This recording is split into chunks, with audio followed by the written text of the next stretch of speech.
केंद्रीय मंत्रिपदावरून राष्ट्रवादीमध्ये वाद असल्याची माहिती आहे। सुनील तटकरे आणि प्रफुल्ल पटेल यांच्यामध्ये रस्सीखेच सुरू असल्याची माहिती सूत्रांनी दिली आहे। तर तटकरे पटेल वादामुळे मंत्रिपदासाठी अद्याप फोन नसल्याची माहिती आहे। सुनील तटकरे लोकसभेचे तर प्रफुल्ल पटेल हे राज्यसभेचे खासदार आहेत। दोन्ही नेते मंत्रिपदासाठी आग्रही असल्याची माहिती सूत्रांनी दिलेली आहे। त्यामुळे आणि या दोघांची रस्सीखेच सुरू असल्याने आतापर्यंत अजित पवारांच्या राष्ट्रवादीला मंत्रिपदासाठी फोन आला नाही अशी माहिती सुद्धा समोर येते।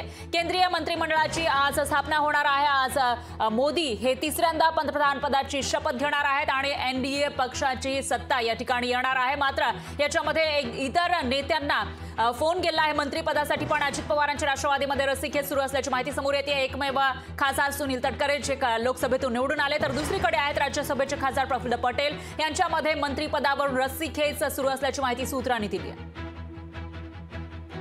आणि याविषयी अधिक माहितीसाठी आपले प्रतिनिधी अजय अडसूळ हे आपल्या सोबत फोन लाईनवर जोडले गेले आहेत। अजय, काय सांगाल, अजित पवारांच्या राष्ट्रवादीमधील दोन खासदार, एक लोकसभेचे आणि एक राज्यसभेचे, यांच्यामध्ये मंत्रिपदावरून रस्सीखेच सुरू असल्याचं कळत आहे। काय अपडेट्स आहेत? आणि दुसरं म्हणजे अजित पवारांनी यांच्यामध्ये मध्यस्थी करण्याचा प्रयत्न केलाय का?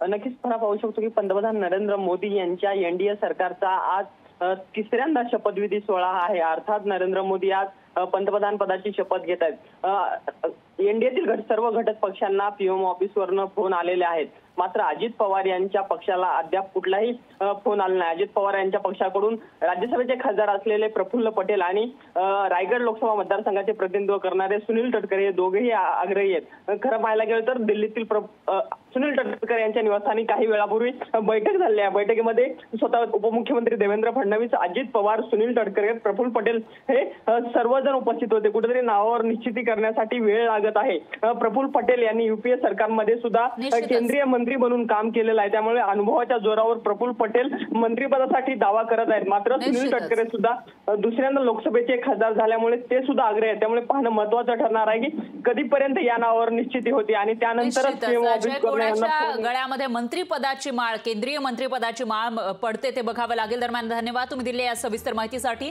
या विषयाचे अपडेट आपण तुमच्याकडून घेत राहू। लोकशाही मराठी ऐका, पहा, जागरूक रहा।